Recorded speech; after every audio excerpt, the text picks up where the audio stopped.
a la siguiente ponencia que tiene el nombre de proceso remotivacional en adolescentes oncológicos en contexto de casas de acogida, que está a cargo de Camila Sánchez, terapeuta ocupacional con más de 10 años de experiencia en oncología pediátrica. A lo largo de la trayectoria ha trabajado en el Hospital Luis Calvo Maquena, específicamente en la unidad de oncología y trasplante de médula ósea, así como en el hogar oncológico Felipe Rivera de María Ayuda. Es cofundadora de la subcomisión de terapia ocupacional PINDA del MinSal, donde participó en la elaboración de las primeras orientaciones técnicas de terapia ocupacional en oncología infanto-juvenil. Además, ha estado involucrada en actividades de docencia, tutorías de tesis y exposiciones, promoviendo activamente el rol de la terapia ocupacional en oncología pediátrica y juvenil. Actualmente se desempeña como directora del Diplomado de Rehabilitación en Oncología Infanto-Juvenil, desarrollado por su empresa de capacitaciones en palabras simples SPA. Esta es una presentación que, bueno, se titula Proceso Remotivacional en adolescentes oncológicos en contexto de casa de acogida y se llama Chubby Rubik. Bueno, luego les voy a contar por qué. Y esta imagen que muestro es un dibujo de los protagonistas de este proceso, ¿sí? Para que ahí, bueno, sea más visual la presentación. Bueno, primero voy a hablar de un poco de contextualización de cáncer infantil, la problemática, los objetivos y diseños del programa, el impacto y una conclusión. En términos generales, el cáncer infantil a nivel mundial, bueno, el cáncer infanto-adolescente se encuentra entre las 10 principales causas de muerte entre los 0 y 19 años. Em, y en el mundo se diagnostican alrededor de 1.000 niños y niñas adolescentes de 0 a 19 años con cáncer cada día y hay 280.000 nuevos casos de cáncer por año.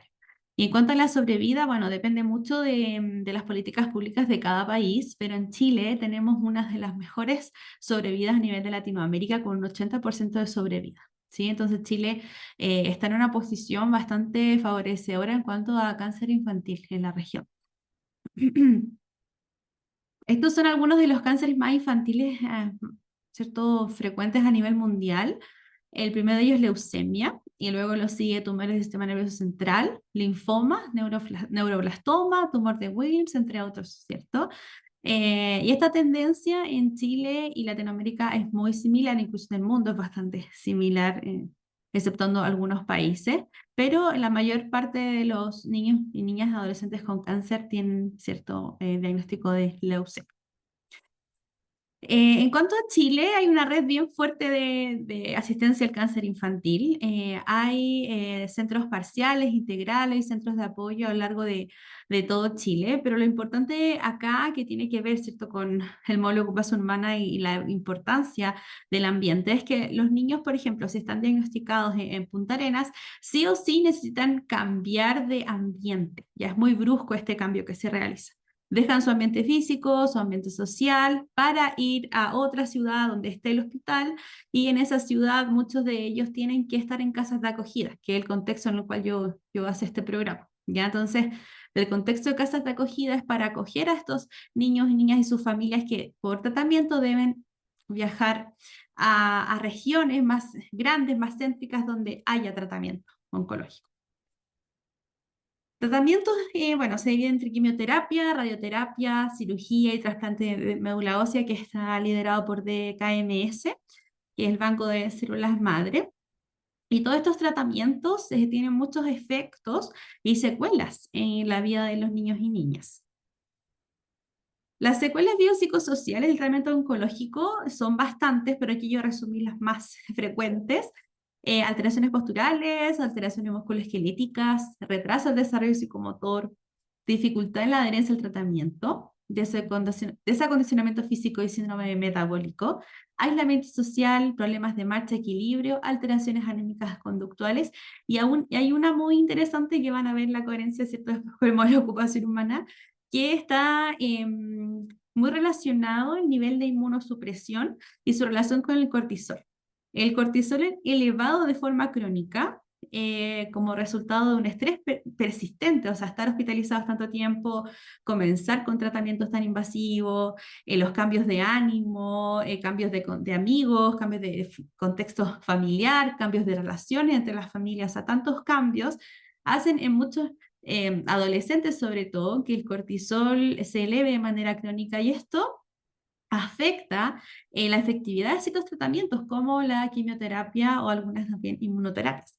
Entonces, hay una relación directa entre el cortisol y también el efecto del tratamiento oncológico.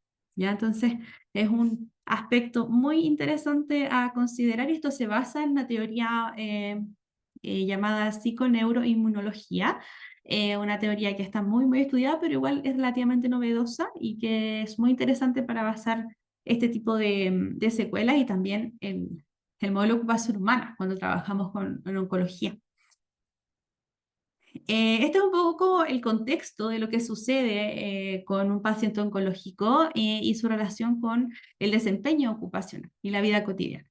Un paciente oncológico tiene desafíos, ¿cierto?, en cuanto a las secuelas de la enfermedad, procedimientos invasivos y dolorosos, temor a la enfermedad y a la muerte, hospitalizaciones frecuentes, dolor, fatiga, debilidad, náuseas.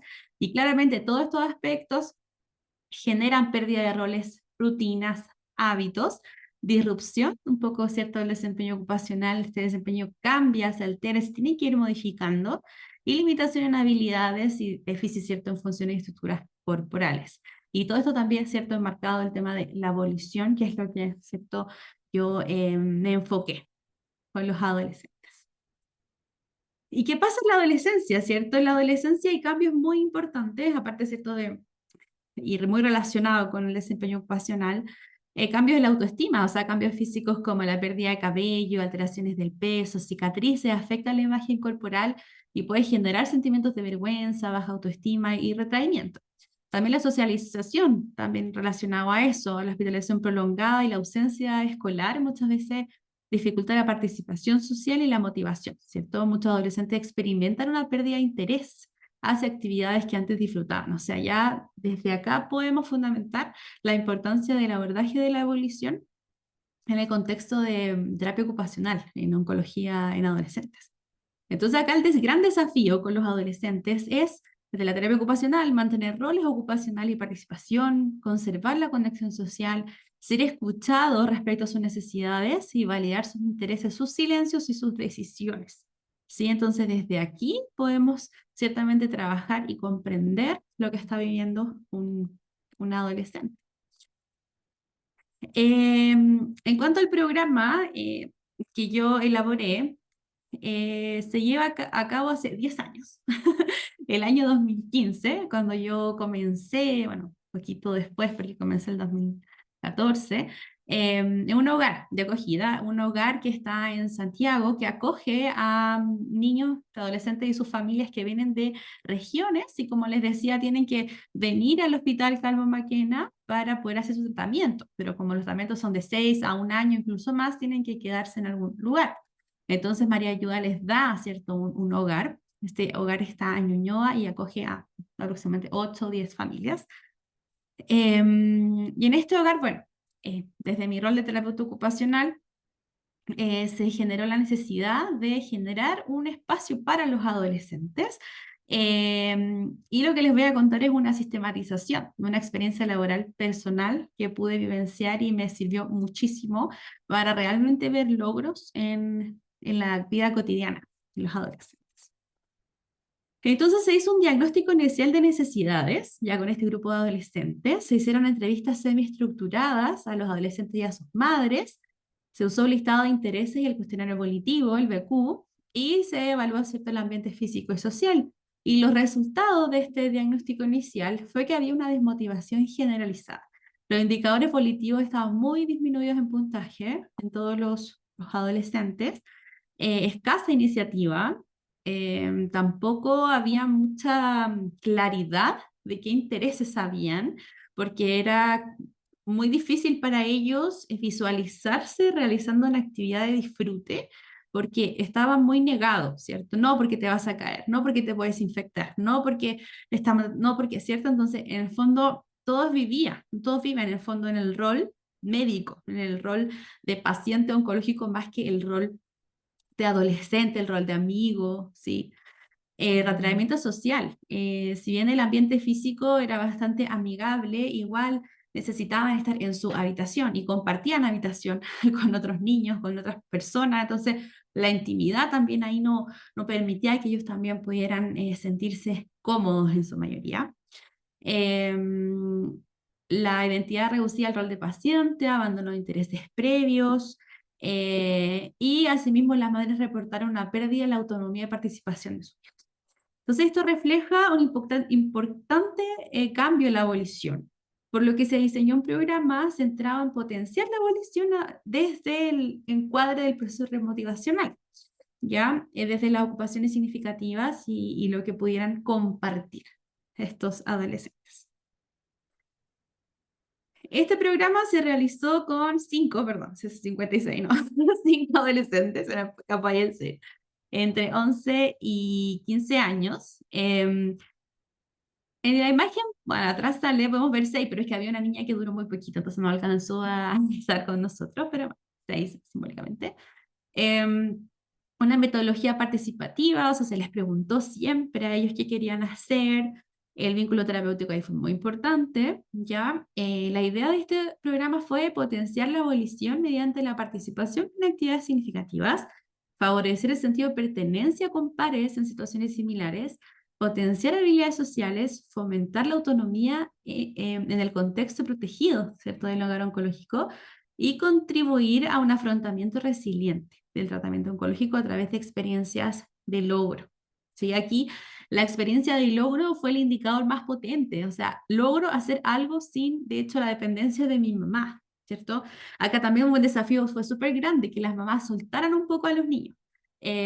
Acá les voy a contar un poco de la experiencia, ¿ya?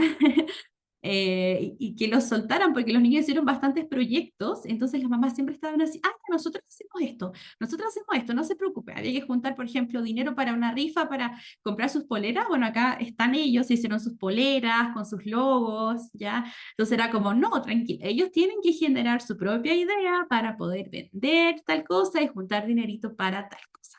Entonces esto fue súper desafiante porque hay muchas donaciones, se ve al niño o adolescente oncológico muy victimizado, pero no es que sea malo, no quiero que esta palabra resuene algo así como negativo, sino que la falta de autonomía, ¿cierto? Entonces, en este contexto podíamos sacar esa autonomía a flote, de que los niños pudieran tomar sus decisiones, que se organizaran y que salía mal, y bueno, salía mal, ¿cierto? No pasaba nada. Entonces, las mamás también tuvieron que ahí tomar distancia, igual fue difícil para ellas, pero luego pudieron ahí comprenderlo. Entonces hicimos 3 sesiones grupales de 1 a 2 horas, facilitadas por la terapeuta, por mí, ¿cierto? Y estudiante en práctica en ese entonces, con actividades enfocadas en sus intereses. Entonces, lo primero que hicieron fue escoger el nombre, y ahí se llamaron Chubby Rubik. ¿Por qué? Porque todos eran diferentes como un cubo Rubik y les costaba ponerse de acuerdo. Entonces, por eso Chubby Rubik tiene muchos colores, y como cómo lo hacemos para ponernos de acuerdo. Pero en el fondo lo pasaban súper bien y disfrutaban más que nada el hecho de estar juntos sin las mamás y tratar de llegar a algo.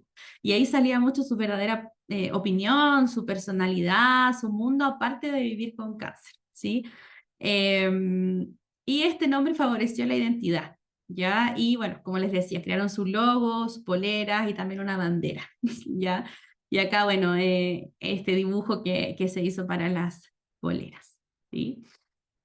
Entonces este proceso se llevó a cabo primero con la exploración, ya se hizo una especie de votación. ¿Qué quieren hacer? Por ejemplo, ir al cine, porque había un cine cerca. Ya, vamos a ir al cine. Ya, ¿cuánta plata necesitamos para ir al cine? X dinero, ya. ¿Qué vamos a hacer para tener ese dinero? Ah, aquí hay una donación.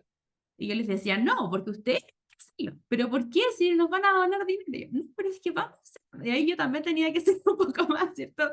O para que pudiéramos generar ese objetivo común. Están muy acostumbrados todos de las donaciones, que no está mal, pero en este contexto era desafiante, ¿cierto?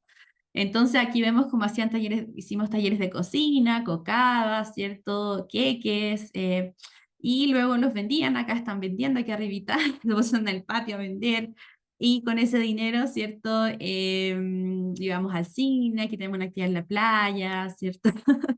Y cada proceso en cada niño se vio de manera diferente. ¿Sí? Algunos se les fue mucho más fácil pasar de una etapa de exploración a competencia y a logro. Hay algunos que eran más líderes, que decían, ya tía Cami, ¿cuándo va a venir de nuevo? Porque hay que hacer esto, me recordaban a mí. Entonces, ya en cada adolescente había una vivencia diferente y eso igual la idea era respetarlo. Ya, porque habían algunos que les costaba dar su opinión y la idea no era, ¿cierto?, presionar, sino que se mantuviera en esta unidad, en este grupo, ¿sí? No que fuera como tan exigente este proceso. Entonces, el impacto del programa, hubieron tres resultados más notorios. El primero fue un aumento progresivo en la participación voluntaria. O sea, ya no había era difícil, ya vamos a hacer esta actividad, había que ir a buscarlo a la pieza, que recordarles, que era difícil juntarlos a todos. Ahora ya era mucho más fácil. Ya cuando yo después llegaba a trabajar ya estaban todos juntos en el patio o en la sala haciendo cualquier cosa, pero ya había una unión, o sea, había como un sentido de pertenencia. Retomaron intereses, ya planificar actividades, incluso sin mí, y era lo mejor, ¿cierto? Era como igual un objetivo bien bueno. Madres reportaron mejoras en la convivencia, o sea, mejoraban entre ellos también. Y acá yo quise hacer una especie de gráfico, ya, en cómo mejoró el puntaje en algunos indicadores del BEC, ya.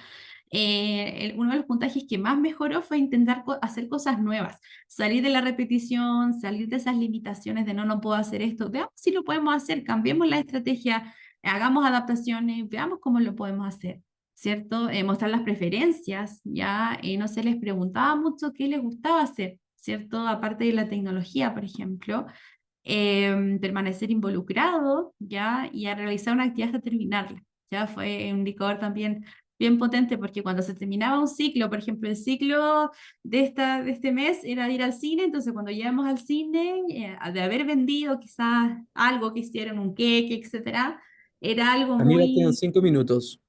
ok, gracias, era algo muy significativo.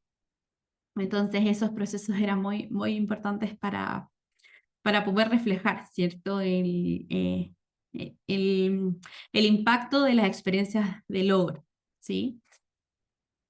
Entonces, el beneficio del uso del modelo de ocupación humana en este contexto es muy importante porque, bueno, permite abordar al usuario desde un enfoque integral, no solamente desde su rol de paciente más biomédico, sino todo lo que le está sucediendo, cuantificar procesos de cambio. ¿Sí? La terapia ocupacional en oncología necesita también más sistematizaciones, más cuantificación de los procesos, sobre todo porque estamos en un proceso bien biomédico, en un mundo muy biomédico. Entonces, herramientas como o sea, como el BQ, ¿cierto? El PBQ en niños más pequeños ayuda a cuantificar ciertas experiencias o sistematizaciones como esta. Diseñar intervenciones que tengan como fin el sentido de autoeficacia y la autonomía. Y lo más relevante, que yo creo que es un desafío y visualizarlo para proyectos futuros, es que una abolición alta se asocia con mayor participación en actividades significativas, lo que puede, ¿cierto?, reducir el estrés crónico y por ende disminuir los niveles de cortisol, fortaleciendo la respuesta inmunitaria. O sea que la abolición es un factor protector para el tratamiento de pacientes oncológicos y esto favorece la regulación neuroendocrina y la adherencia al tratamiento. O sea que si uno hace esta secuencia y estos esquemas de beneficio, claro, vamos a la conclusión de que la abolición, ¿cierto?, es un factor protector para el tratamiento oncológico, ¿sí? Porque está muy relacionado y es muy lindo verlo de esta manera, ¿sí? Y bueno, conclusión también, el poder de la ocupación en oncología adolescente, ¿ya? El diseño de implementación del programa no solo respondió a necesidades clínicas, sino que tocó vidas, ¿ya? Fue muy bonito el proceso. La experiencia demostró que intervenir desde modo de ocupación humana no solo mejora indicadores clínicos, sino que reconecta a los adolescentes con sus ganas de vivir, participar y crear sentido. Y recuperar una rutina, elegir una actividad, volver a sentir curiosidad, esas pequeñas acciones que antes parecían muy comunes, cobran una fuerza inmensa cuando se vive con cáncer. Y hay un gran desafío también, que para futuro ojalá se pudiera abordar, cómo se ve afectada la abolición del terapeuta ocupacional al trabajar en la abolición de pacientes oncológicos. Ya hay un cambio muy favorecedor, diría yo, un cambio en la motivación, en los valores, en nuestra manera de ver la vida, que también afecta a nosotros totalmente. Nuestra abolición también cambia cuando trabajamos la abolición de otros. Y bueno, como desafíos, como es un área nueva, ha avanzado mucho desde ese entonces. En 10 años han habido muy buenos avances, pero aquí tengo algunos desafíos: visibilizar más a los profesionales, participar en instancias de formación como esta, ¿cierto? Formación especializada, crear diplomados, cursos, incorporar contenidos de oncología en medios curriculares, intervenir desde el diagnóstico hasta el seguimiento, post-tratamiento, hacer más investigación y sistematización, que hay muy poquitas sistematizaciones. Y políticas públicas y financiamiento, que ya tenemos el Plan Nacional de Cáncer Infanto-Adolescente del 2023 al 2028, donde está incluida la terapia ocupacional, entre otras profesiones, ya para rehabilitación, sobre todo. Ya, o sea, el rol del terapeuta está ya en este plan. Entonces, aquí al 2028, esperemos que se vayan abriendo más cargos para que podamos ayudar, ¿cierto?, a estos adolescentes en rehabilitación y todos estos aspectos que tanto necesitan. Aquí está la bibliografía y bueno, muchas gracias por su atención y espero que les haya servido conocer de este mundo de adolescentes oncológicos. Muchas gracias.